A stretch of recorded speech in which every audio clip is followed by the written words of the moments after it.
बिस्मिल्लाहिर्रहमानिर्रहीम अस्सलाम वालेकुम। आज का जो थ्योरी ऑफ ऑटोमेटा में हमारा जो लेक्चर है वो कंकेटिनेशन ऑफ टू एफेज है। तो डेफिनेटली जैसे मैंने आप लोगों को यूनियन में बताया कि एफेज क्या होते हैं, जिसमें हम हर ट्रांजैक्शंस पे एफएस के रूल्स पूरे, हर मशीन पर एफएस के रूल पूरे करते हैं। तो हम कंकेटिनेशन उसी वक्त कर सकते हैं जब मशीन हमारे पास एफए की फॉर्म में मौजूद हों। तो एग्जांपल वन है हमारे पास के using the corresponding of to regular expression one and regular expression two, FA can be a build corresponding to R one R two. तो एफ यूनियन में क्या हो रहा था, प्लस आ रहा, या तो हमें जो नया एफए बनता है आर वन लैंग्वेज जनरेट करके देता है या आर टू। अब कंकेटिनेशन में क्या होगा कि दोनों मिलकर हमें एक आउटपुट जनरेट करके देंगे। इट्स मीन्स ये वाला एफए और ये वाला एफए, ये दोनों क्या मिलेंगे, एक साथ अटैच हो जाएंगे। जब भी आउटपुट होगी यहाँ से स्टार्ट होगी और यहाँ पर एंड होगी, दोनों की आउटपुट हमारे पास एक साथ आएगी। अप टू यू, अब हमें पता होगा कि अगर एफ स्टार्टिंग मशीन कौन सी रखनी है, तो इसमें ये भी प्रॉब्लम आती है, आप ये भी रख सकते हैं, ये भी रख सकते हैं। लेकिन जब भी आप स्टार्टिंग मशीन चेंज करेंगे तो हमारे पास जो रिज़ल्ट है वो भी डिफरेंट हो जाएगा। तो इसमें हमारे पास इसके जो रूल्स हैं, रेगुलेशंस हैं, मैं आपको बताता हूँ। ये इसी वो लास्ट जो एग्जांपल थी हमने जो यूनियन किया था, इसी एग्जांपल को मैंने कंटिन्यू किया है कंकेटिनेशन में। तो कंकेटिनेशन में देखिए एग्जांपल हमारे पास रेगुलर लैंग्वेज थी, रेगुलर एक्सप्रेशन वन था कि एंडिंग विद बी, और इसको हमने लैंग्वेज वन बोला, और इसको जो मशीन है इसको एफ ए वन बोला। इसी तरह रेगुलर एक्सप्रेशन टू है जिसमें एल डी टू एज आ रहे हैं, स्टार्टिंग एंड एंडिंग कुछ भी आ सकता है, और डिफाइन इसको हमने L2 से किया लैंग्वेज को, और जो स्ट्रिंग जनरेट करके दी थी, और इसकी जो मशीन है हमने इसको FA2 बोला। इसी तरह इसके भी यूनियन की तरह कुछ रूल्स हैं। रूल क्या होंगे, first of all let FA3 can be a corresponding to R1 R2।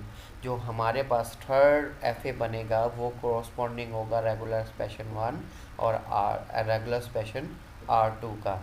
Here the initial state f of FA3 must corresponding to the initial state of FA, and the final state of FA3 must corresponding to the final state of FA2। तो दो most important things हैं, initial state और final state. अब FA3 की हमने बतानी है क्योंकि FA1 और FA2 की तो हमें पता है क्योंकि गिवन है। इसी तरह FA3 की बतानी है, तो FA3 में जो इनिशियल स्टेट है और फाइनल स्टेट कौन सी होगी, इनिशियल स्टेट हमारे पास FA1 की होगी और फाइनल स्टेट क्या होगी FA2 की।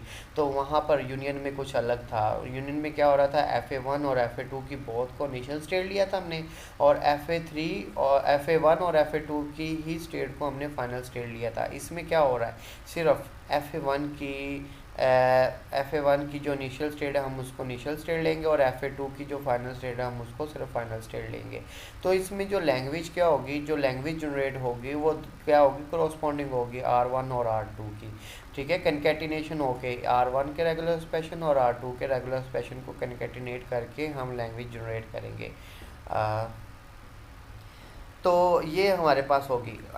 फिर हमारे पास देखें कि हमारे पास जो जब भी हम एक मशीन स्टार्ट करेंगे, इंटर करेंगे, तो जो फाइनल मोमेंट मिलेंगे हमारे पास, जो फाइनल स्ट्रिंग मिलेगी पॉसिबली हमारे पास वो मिलेगी the moment of final state of first FA entered, the possibility of initial state of second FA will be included as well. आपने जैसे ही फर्स्ट FA से इंटर्ड होना है और सेकेंड FA क्या होगा उसके साथ ऐड हो जाएगा, इंक्लूड हो जाएगा। अब यूनियन में हमारे पास दो रिज़ल्ट आ रहे थे एक ही मशीन से, लेकिन कंकेटिनेशन में क्या होगा, दो मशीन्स का हमें एक आउटपुट मिलेगी। तो इसका हम ट्रांजिशन टेबल देखते हैं उसी तरह। तो डेफिनेटली रूल मैंने आपको बता दिया है, FA1 की हमने इनिशियल स्टेट लेनी है तो इनिशियल स्टेट ले ली, और यहाँ पर देखें माइनस का ना जो साइन है वो आपको इनिशियल स्टेट बता रहा है। फाइनल स्टेट किसकी लेनी है, जहाँ पर Y3 मिल रहा है, तो देखें जहाँ जहाँ हमें Y3 नज़र आ रहा होगा, Y3 और यहाँ पर भी Y3, तो इन तीनों को हमने फाइनल कर दिया। यहाँ पर Y3 नहीं था तीनों के पास, डेट्स वाई ये नॉन फाइनल स्टेट है। इनिशियल का भी पता चल गया, फाइनल का भी पता चल गया।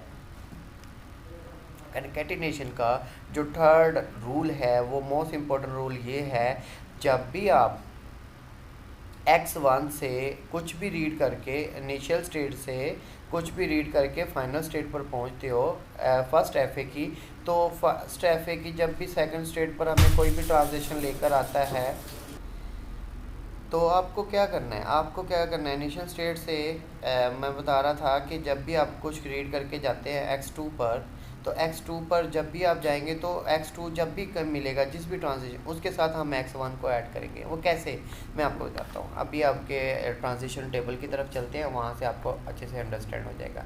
तो x1 से a रीड किया तो हम कहाँ आ गए, x1 पर। मैंने यहाँ x1 लिख दिया क्योंकि ये नेम ऑलरेडी हमने दे दिया हुआ था, इसका नाम हमने Z1 नहीं रखा।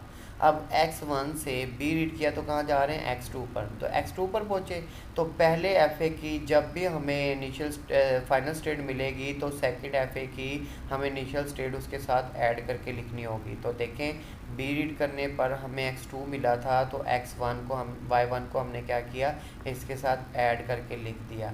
ठीक है, तो ऐड करके लिखा तो हमारे पास x2 और y1 आ गया। एक नई स्टेट है, हमने यहाँ पर इसको Z2 नाम दे दिया और इसको लेफ़्ट साइड पे रख दिया।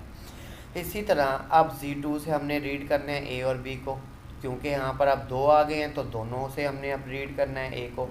x2 से रीड किया तो कहाँ जा रहे हैं, x1 पर, मैंने x1 लिखा।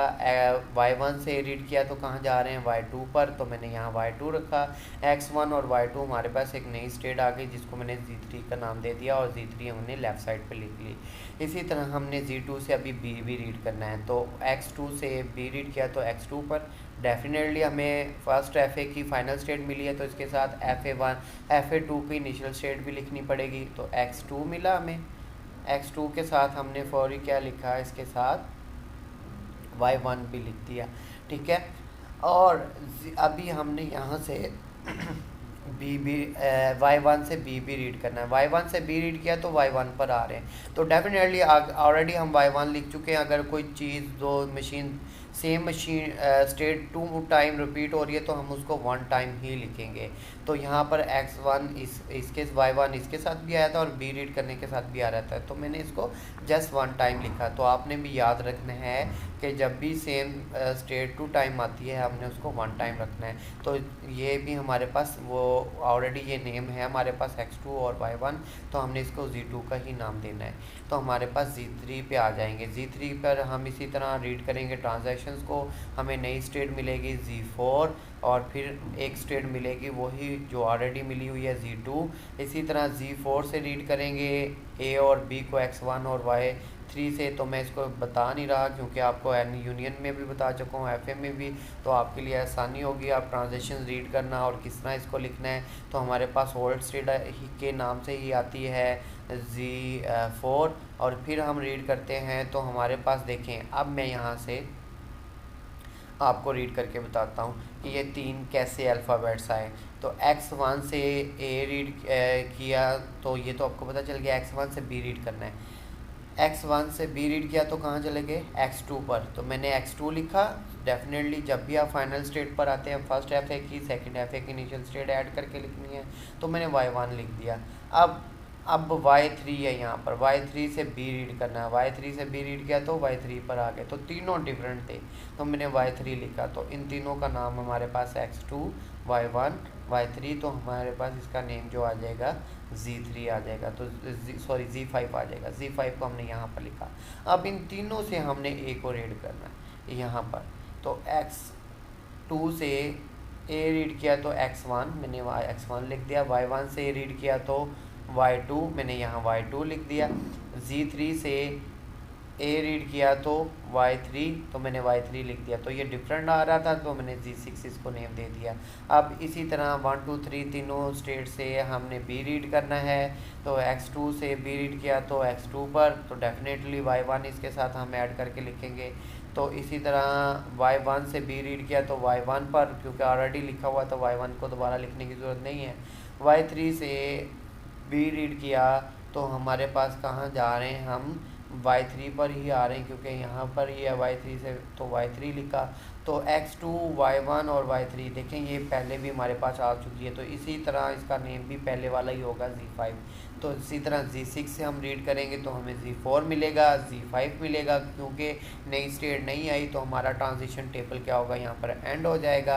अब हमने जो नया ट्रांजिशन टेबल बना है इसे FA3 जनरेट होगा, तो Z1 से ये रीड करते हैं तो Z1 पर, तो ये हमारे पास Z1 है।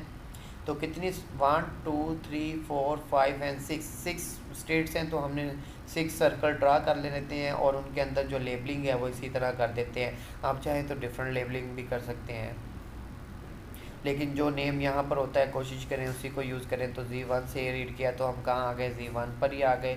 Z1 से B रीड किया तो कहाँ जा रहे हैं, Z2 पर, तो मैंने यहाँ Z2 पर आ गया।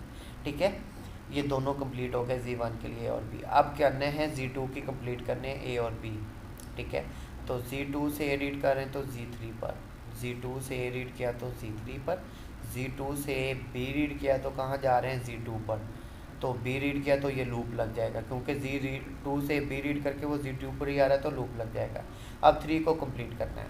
Z3 से A रीड किया तो Z4 पर, Z3 से A रीड किया तो Z4 पर, Z3 से B रीड किया तो Z2 पर, तो Z3 ये हमारे पास यहाँ B रीड कर रहे हैं तो Z2 पर आ रहे हैं। इसी तरह Z4 से A रीड किया तो कहाँ जा रहे हैं, Z4 पर, तो Z4 पर ही मैंने लूप लगा दी। Z4 से B रीड किया तो कहाँ जा रहे हैं, Z5 पर, तो मैंने Z4 से B रीड किया तो Z5। अब आ जाती है Z5 की पारी, क्योंकि हर स्टेट से हमने दो ही कंप्लीट करने होते हैं। तो Z5 से A रीड किया तो Z6 पर, Z5 से A रीड किया तो Z6 पर, Z5 से B रीड किया तो Z5 पर, Z5 का लूप लग गया। अगेन Z6 से A रीड किया तो Z4 पर, Z6 से A रीड किया तो Z4 पर, Z6 से B रीड किया तो Z5 पर, Z6 से B रीड किया तो Z5। तो ये हमारा क्या हो गया, थर्ड FA क्रिएट हो गया। फाइनल स्टेट किसको देनी है, जो Z4 Z5 Z6 है, इसको हम फाइनल स्टेट कह देंगे। तो आपके पास आउटपुट क्या होगी, इस FA से हम स्टार्ट होंगे, इस FA पर हम फाइनल होंगे, तो देन हमारे पास कंकैटिनेशन हो जाएगी R1 और R2 का, हमारे पास आउटपुट जनरेट होगी। तो लेट्स सपोज हम एक स्ट्रिंग जनरेट करके देखते हैं। हमने A रीड करते हैं तो यहीं पर आते रहते हैं, B रीड करते हैं तो लेट्स सपोज A रीड किया, B रीड किया, अगेन A रीड किया तो यहाँ पर आ गए, तो फाइनल तो नहीं हो रही है, और फिर फाइनल हो रही है तो A रीड कर रहे हैं, तो ये हो गया। तो देखें आपके पास B भी आ गए हैं, और यहाँ पर एंडिंग किस पर होगी, हमेशा Y3 पर, तो डबल A मिल रहे हैं, तो आपके पास एंडिंग, तो एक ए यहाँ से मिला, एक ए यहाँ से मिला, तो फाइनल स्टेट कर देंगे। अगर हम फिर अगेन जाना चाह रहे हैं आगे, तो B पर प्लस एंड होगा, तो B पर एंड होगा, तो एटलीस्ट आपके पास दोनों स्ट्रिंग्स आ चुकी हैं। कैसे, आपके पास B भी आ रहा है, B पर भी एंड हो रहा है, और ये डबल A मिल रहा है, तो डबल A भी आ रहा है, मतलब दोनों स्ट्रिंग आपको मिलेंगी, देन ही वो फाइनल स्टेट पर पहुँचेंगी। अगेन आपके पास आगे जा रहे हैं, तो हमारे पास यहाँ पर अगर फिर जा रहे हैं तो यहाँ से हम रीड करते जा रहे हैं, अगेन जाते जा रहे हैं, तो यहाँ पर B आ रहा है, B आने के बाद A आ रहा है, A आने के बाद फिर अगेन प्लस हो रहा है, फिर हमारे पास आ जाएगा। तो एटलीस्ट A पर भी एंड हो सकता है, B पर, लेकिन कंकैटिनेशन ऑफ 2 A's मिल जाएंगे और आपको B भी मिल जाएंगे। ये जो स्ट्रिंग है ये दोनों की आउटपुट को मिलाकर हमें एक आउटपुट जनरेट करके दे रही है, तो ये हमारे पास कंकैटिनेशन है। इसकी एक एग्जांपल और है जिसमें हमारे पास इवन A स्ट्रिंग जनरेट कर रही है और ये हमारे पास ऑड स्ट्रिंग जनरेट कर रही है, तो इन दोनों को मिलाकर हमारे पास क्या होनी चाहिए, ऑड स्ट्रिंग जनरेट होनी चाहिए। इसको हमने क्योंकि इनिशियल स्टेट दे देना है, इसको हमारे पास फाइनल स्टेट हो जाएगी, तो हमारे पास आ जाएगी। अब बात आती है कि हमने पहले की इनिशियल स्टेट ही लेनी थी, तो स्टार्ट में, तो यहाँ पर मेरे पास क्या आ रहा है कि दो इनिशियल स्टेट लिखी है। एग्जांपल मैंने इस वजह से लिया है क्योंकि मैंने आपको बताया था जब भी FA की फाइनल स्टेट मिलती है आपको उसके साथ सेकंड की इनिशियल स्टेट भी हमने ऐड करनी होती है। तो यही इनिशियल स्टेट है, यही फाइनल स्टेट है, क्योंकि हमने इनिशियल स्टेट ली तो इनिशियल स्टेट के साथ हमें फाइनल स्टेट भी मिल गई, तो डेट्स वाई हमने यहाँ पर Y1 को भी ऐड किया। अब इन दोनों से ट्रांजैक्शंस को रीड करेंगे, लिखते जाएंगे, एक ही नई मशीन आएगी, एक ही नई स्टेट आएगी जिसको Z2 का नाम देंगे, तो हम फाइनल कर देंगे। फाइनल स्टेट कौन सी होगी, जो जहाँ पर Y2 मिलेगा, तो यहाँ पर Y2 नहीं है, तो यहाँ पर Y2 है, ये फाइनल स्टेट है, डेट्स वाई हमने इनको किया। तो अब इसको टेबल ड्रा करेंगे तो हमारे पास जो आउटपुट जनरेट होगी वो क्या होगी, यहाँ से स्टार्ट होकर यहाँ पर आ रही है, तो इवन भी नंबर्स आ जाएंगे इसमें, लेकिन एंडिंग कब होगी, जब ऑड आ जाएगी, ऑड लेंथ मिल जाएगी, तो ये हमारे पास और लेंथ आ जाएगी। तो ये हमारे पास आज का कंकेटिनेशन ऑफ टू एफेज है। अगर इसमें कोई क्वेश्चन या कोई प्रॉब्लम है तो आप मुझसे पूछ सकते हैं। आज के लिए इतना ही। Wish is best of luck. अल्लाह हाफिज़।